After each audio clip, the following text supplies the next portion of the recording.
Hello, everyone. I'm Aaron Diehl, and it's a real pleasure to be here with the great Frank Stewart, who I've known since probably my teenage years, and certainly when I moved to New York through Wynton Marsalis, I got a chance to know Frank and his work. And one thing I'll just say is, when you encounter someone of Frank's caliber when you're younger, I was probably 16 or 17. You realize, oh, this is a great photographer.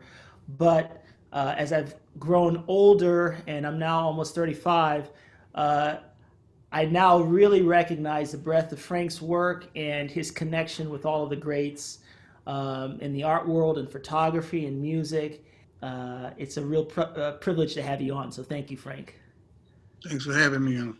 Okay, so I want to start to talk a little bit about two of uh, two very important people in coming up as a young artist. David Driscoll, the late David Driscoll, and Romary Bearden. And as a jazz musician, mentorship and apprenticeships are so vital to the culture. And it certainly is the case in art and photography. And I just wanted to get a sense of your experiences being around both of these important figures. I know Professor Driscoll, you met, I think, what the late '60s in Tennessee. Is that right? Yeah, at Fisk. I met him at Fisk. Okay, you met him at Fisk, and you audited. Uh, you started by auditing his classes. Is that right? Yeah, I had a cousin that was enrolled in his course, his classes, and I would come and I would audit those classes with her, and especially the art history class, the African American art history. And he was so interesting, and he was so laid back, and so much of a Southern gentleman that he impressed me right off. And So and then from Fisk, because you went on to some other universities after that.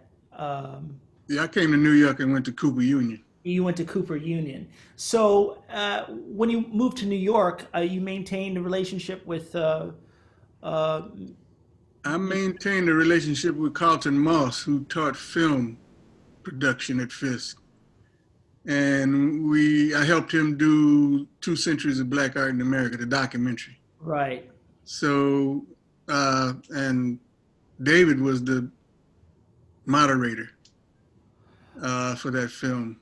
And it was his project that was at the LA County Museum, started at the LA County Museum.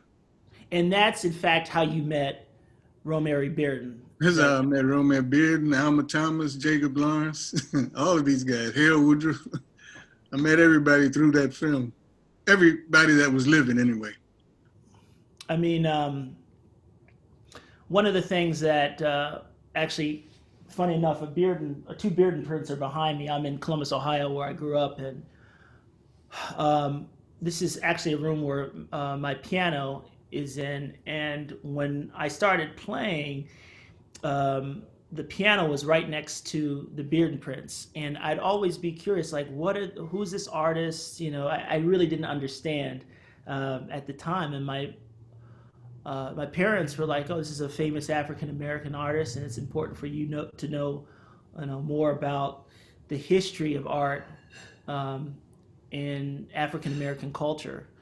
And I think there's a video I saw of Driscoll not too long ago when he's talking about the importance of documenting our work, and just being aware of the legacy that we have in the context of culture in general, but it's certainly in American culture. And I don't know, something about having these two prints, along with me in my journey, discovering myself as an artist, as a musician. I think has a certain kind of resonance for me. Um, I mean, because you spent time with Bearden, what, for more than a decade, right? Oh yeah, like 15 years, 14, 15 years. His last 15 years. We did a And book. We did a book too. It's called Last Years of Bearden. It's a oh, photography book on him. I just got it, by the way, a couple weeks ago. I found it. It's hard to find. Oh, it's out of print now. Yeah. Yeah, so I just I got it. I don't know, maybe on Amazon. I saw a used copy, so I haven't looked at it yet, but I will. And you just drove him initially. You just drove him around, right? It was just kind of like you were just Well, on a I wall. copied the work after he did it, so he would be able to do prints and drawings from them. And I drove him around. Yeah, we did. I spent a lot of time with him. I traveled with him down to. He had a studio in St. Martin. I would Uh, go down there with him, and I would go to these various shows in LA, and other places with him, document all of that. and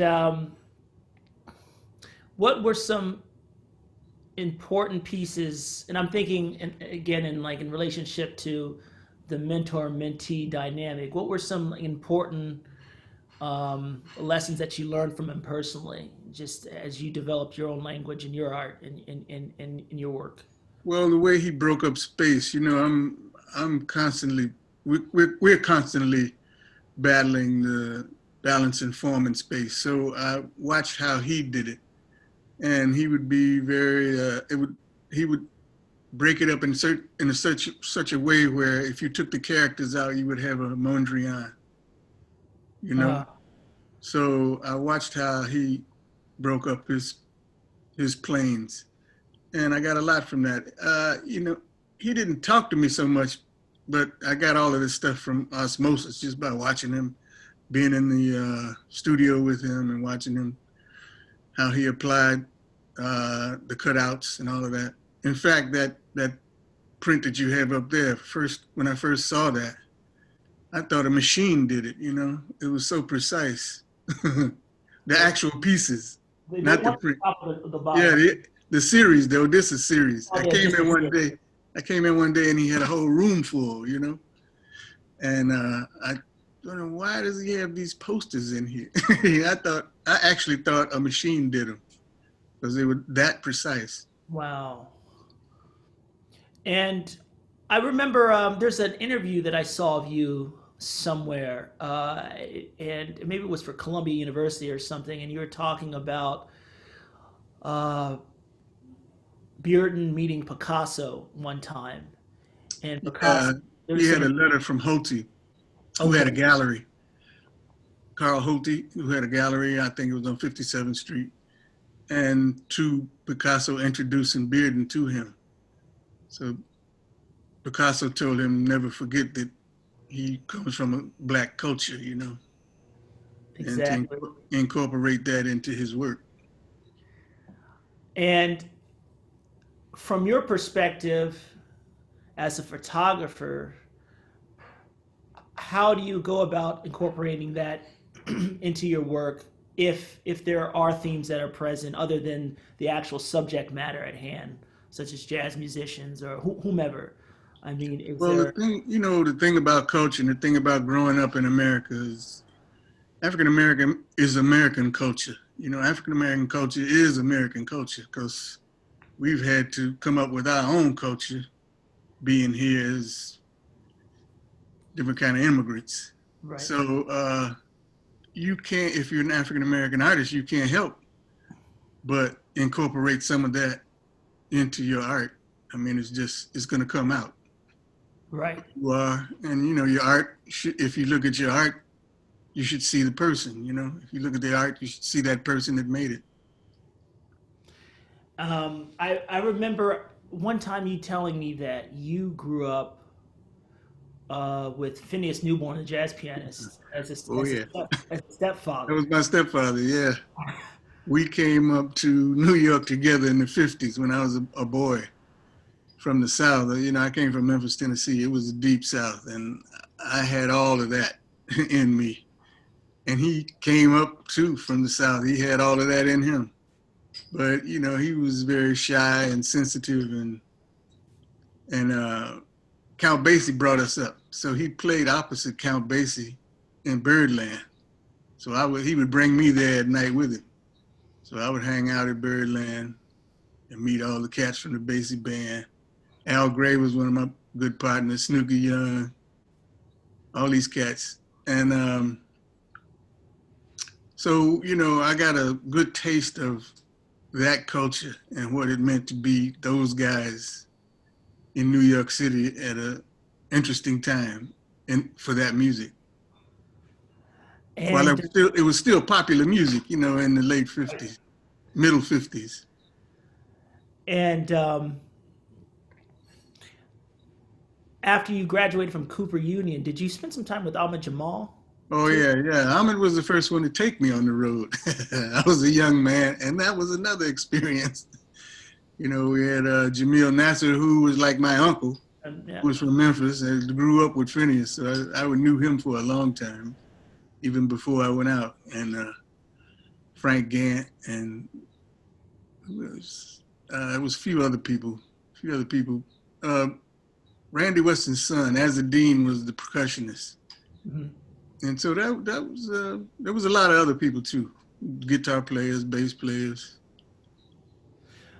When was sort of the moment when you knew that you wanted to use jazz musicians or have jazz musicians as subject matter? I mean, was that just because you were immersed in the culture and you had the opportunity to do it, or was this a specific thing that you wanted to highlight, a certain part of the culture that you wanted to highlight? I think as a couple of things came together uh, to push me in the direction of uh, documenting jazz musicians. And a big part was that it wasn't being done that much by the media, the white media. They weren't documenting. And I got to see some of Roy DiCarava's photographs of jazz musicians, and I fell in love with that. So I wanted to show jazz musicians in there with empathy, and not just them playing music, but them being human beings. There's a term called it's by the heart. It's by the artist, coined by the artist Cartier-Bresson. Yeah, the Decisive decisive moment, the Moment. decisive moment. Yeah, Yeah, yeah, yeah, Cartier-Bresson. yeah. Yeah, I mean, talk a little bit more about that, like just the the coming together of what the eye sees and sort of like the psychological, spiritual um, dynamic at that moment where the shutter goes off. Yeah, it's like a hand-eye coordination thing too. Once you realize there's a photograph there and you're anticipating that the moment is going to be right to take a picture comes very quickly. And sometimes you don't recognize it as a photograph until after the fact. So you have to train yourself to kind of recognize when these things are coming at that moment where you can take a picture and it will be a picture. You have any advice for the amateur photographer? The basic thing about photography is that it's a visual diary. So if you have a camera or your phone that's a camera now, you can take whatever happens in a day, whatever interests you in that day, and it'll be preserved in a diary form. So I use it as a visual diary. I've always used photography as a visual diary. Like I'm doing this book now, the first 20 years of Jazz at Lincoln Center, black and white, in negative form. And it's like my life flashing before my eyes, literally. Going through all of these negatives and context sheets. One of the things I always noticed about you at Jazz and Lincoln Center uh, is you always had apprentices. You're always teaching. I mean, we were just talking about mentorship. Um, who are a few young photographers either you've worked with or you just know about who you really like? You think may be important to check out? Young, specifically young black photographers, but it could be anybody. Jules Allen came and stayed with me for a year when he was first getting off the ground coming to New York, and he's a great photographer now, and he's a teacher. He's not that young though, but he was Okay. young then. He was just like 1976 when he came. Okay. But you know, I've been offered teaching jobs in a few places, but I was always too busy, you know, to be able to settle down for 1 day or 2 days a week, and because I'm always on the road.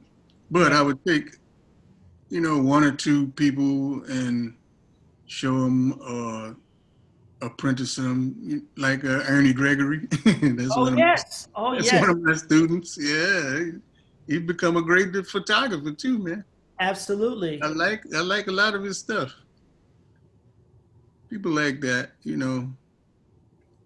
Petra Richterova, she came from Czech Republic and she became an assistant and she got a PhD from Yale. Oh wow. Yeah, a master's and a PhD. She got a scholarship, full scholarship from being a photographer. Wonderful. So tell me, Frank, what's on the horizon for you? Because I know you had a mutual friend of ours told me that you had a an exhibit at Harvard, maybe end of 2019. Um, I think it was November, December, something like that. okay, um, and Yeah, I missed that one, but I'm that looking was a forward. big show, and Ruth Fine curated it. And there's a catalog. It's called "The Sound of My Soul," Okay, and sound it's of all about jazz and growing up in jazz and people that shaped my respect for the music and all of that. well, Frank. I mean, it's just been a real pleasure to talk to you and extensively um, This about is your work this is my pleasure. My pleasure talking to you about this stuff. and but I just thank you so much and look out for Frank Stewart, the Phillips Collection, part of Riffs and Relations. Oh Uh, yeah, and Ruth is doing a retrospective now. She's researching all of that right now, so that's going to be out at some point. okay, at some point, so look out for that too. Look out for that. Thank you so much. All right, my man. Thank you. Thank you.